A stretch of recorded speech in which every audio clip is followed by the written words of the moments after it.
Welcome, everyone.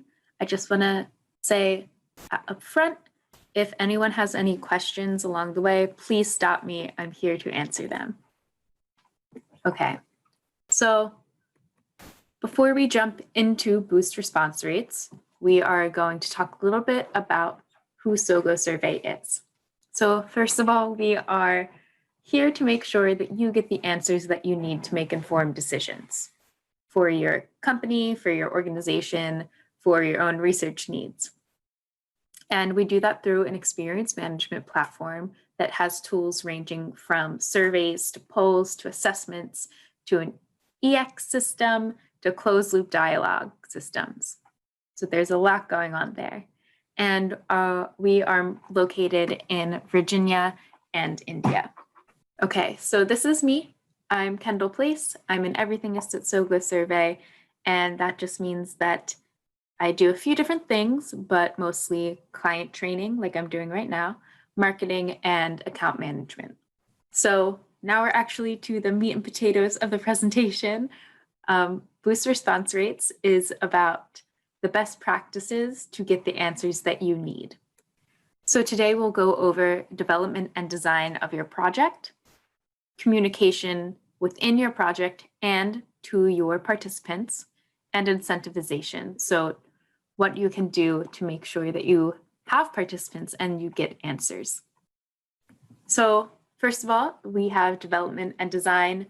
In this section, we have brevity. So you want to make sure that you keep your survey or assessment or whatever your project is short and simple, because as a survey gets longer, response rates drop. No one wants to spend 20, 30 minutes taking a survey. They're going to drop out after about 10. So make sure that you are asking the need to know questions and people are only seeing things that are relevant to them. So to do that, you can limit the number of questions a participant has to see or answer. So you could have a survey with 100 questions, but utilizing pre-population and branching and question display logic can make it so that the participant only sees 10.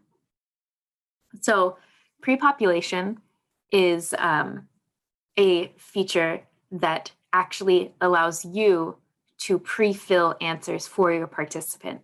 So say you're sending out a survey to your staff. Well, you already know your staff's name. You already know their manager, which part of the organization they work for. So you could fill that all out beforehand so that they don't have to take the time to do it themselves. Branching and question display logic are both types. They're both logic types, obviously, as question display logic states. And this will ensure that given how a participant answers a previous question, they will be brought to see either in branching a different page or in question display logic, a new question will pop up or not pop up. So this just makes sure that participants only see questions that are relevant to them. So they're not having to scroll through questions that say possibly like, if you answered yes in the previous question, why? If you answered no in the previous question, why? They'll only see one of those two options. Next, we have engagement in development and design. So you want to make sure that you use engaging question types to keep your participants involved, but you don't want to overcomplicate it with unnecessary variation. So here on the left, we have a very repetitive 3-question survey. So that will get a little boring for participants. So you want to make sure that you're asking, again, questions that really get to the root of what you want to ask, and you're not using the same question types to ask questions that get you the same answers. So here we have engagement in development and design. And the first point here is use engaging question types that keep participants involved, but you don't want to overcomplicate it with unnecessary variation. So you don't want it to get boring. As you can see on the left, it's just 3 questions asking the same thing in the same format. Participants will get bored, but you don't want to make it too complicated so that for every question, the participant has to figure out, wait, how do I answer this question? what is this even asking? You want to make sure that the participant knows what's going on and they want to keep going within the survey. You also want to make sure that your survey is visually appealing and readable. So you can go crazy with design options in SoGoSurvey. There are a lot of different visual settings, but you want to make sure that it looks good to your participants, but not only that it looks good, but they can actually still participate in it. So say your brand colors are yellow and white. Well, you probably don't want to have a bright yellow background with white text, because while that might be very sunshiny and attention catching, it will make it really hard for the participant to read. So it's a balance there that is, it can be tricky to stay on one side. Moving on, we have clarity also within development and design. You want to make sure that your questions and answer options are easy to understand. The participant shouldn't have to think about what is actually being asked in the question or what the answer actually means. So the examples to the right are things that you should avoid. So the first one is an unclear question. Do you oppose not allowing the board to pass Article 10 of the ballot? It's kind of difficult to understand what they're asking there because there's some double negatives. Do I want the board to pass the ballot? Do I want them not to? So you want to make sure that you clear that up so it's very straightforward what you're asking. The question below has answers that are unclear. So this is something that we actually see a lot where answer options overlap. So say I'm 24, do I choose the second option or the third option? 18 to 24 or 24 to 34? So you want to make sure it's really clear what someone should be choosing. And next we have use language that the participant understands. So this is really important in clarity. You want to monitor acronym usage and jargon usage, because while it might be the norm for your industry, if you are surveying participants of a different industry or who are clients, they might not be as familiar. They'll see an acronym and be like, wait, what does that mean?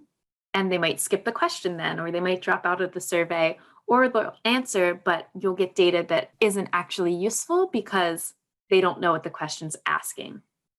So always make sure that when you use acronyms or jargon that you explain further if necessary, and even just concepts in general that you explain further if you think that the participants might be confused. Next, we are moving on to communication. Here we are focusing on prior knowledge, and this is the prior knowledge of the participants. You want to create interest and awareness of the survey before the participant arrives at the survey.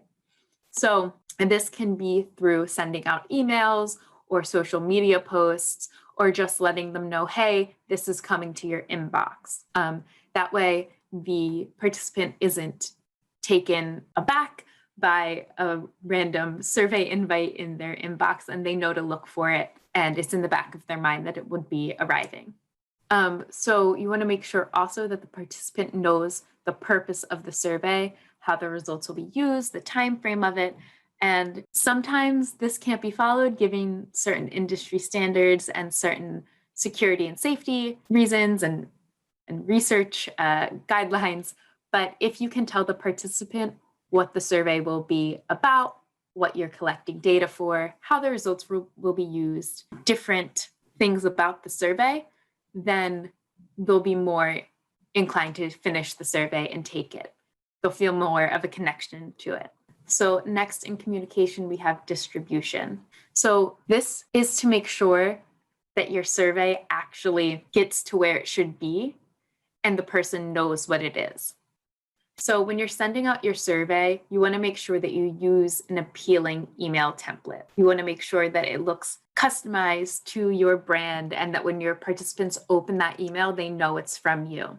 You also want to choose a distribution method that works for your participants. So if they're expecting to get it on their phone, then you want to send it out via SMS.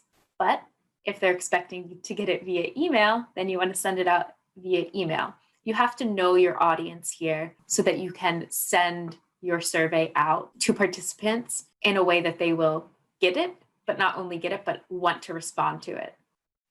Next, you have it in the right languages. So if you're sending out you're sending out surveys to participants who live in the Czech Republic, you probably want to include Czech as a language option rather than just English or Spanish. You want to make sure that people can participate in it in the language that they feel most comfortable. Lastly, you want to send it on the right day and right time for delivery. So if you're sending out a survey to your staff, you probably don't want to send it out 10 p.m. on a Saturday. No one will really answer it that time, but then also on Monday when they get in, it will be buried in a bunch of emails from the weekend. Be thoughtful about when you distribute your survey and what your participants will be expecting. Next, we have ensure delivery. So these are steps that you can take to make sure that your survey gets into the hands of your participants. So some of the steps you can take are verifying the sender's email account, authenticating your domain, and if sending internally, whitelisting SoGoSurvey, just to make sure that the surveys get into the inboxes of the people that you're sending to. Next, we have follow-up. So once you send out a survey, you're not done with it. You need to send reminders and still keep in contact with the participants. So one way to follow up is through reminders to non-participants. And you can automate these reminders. So it'll send it out, say 2 days after the original survey sent out to all the non-participants. And then you can schedule it to be sent out another 3 days after that. So you're just following up with the people that didn't participate, giving them a nudge and saying, hey, we would really like you to participate in our survey. Next is experimenting with the invitation message. So you can do that in reminders as well. Each reminder can have a slightly different message, or when you send out if you choose to send out the survey, again, you can change the invitation message. Different messages will reach different people, and you'll get hopefully a wider range of participants. And last, track what's happening to your invitations. So you want to make sure that you are tracking the participation rate. You want to make sure that they actually got delivered. You want to see who's opening the surveys but not responding, who's dropping out halfway through. Those are all things that you can track when you're following up. Okay, and now we are moving on to incentives. So first and foremost, you want to remember that people do things that benefit themselves. So most people aren't going to fill out your survey out of the goodness of their heart. They will want something in return for it. So you can get creative with how you draw in participants. Money, gift cards, raffles, loyalty points for your organization. They're all really great ways to incentivize people to take your survey. Other ways are sharing the results of the survey. So sometimes people can be invested or they're just nosy about the results of the survey. So you can say, hey, if you fill this out now, in the future, we will send you the survey results. So you can see how most people answered. And then lastly, and sometimes most convincingly, is just asking in person. This works really well for clients that you interact with, like face-to-face, maybe virtually face-to-face, or staff. Asking them to fill out the survey is something that can nudge people to actually participate and up your participation rate. Okay, so that is the end of our presentations, but before I let everyone go, do you have any questions for me? Okay, so I'm not hearing anything, so I will let you all go. Thank you so much for joining us today and have a lovely day.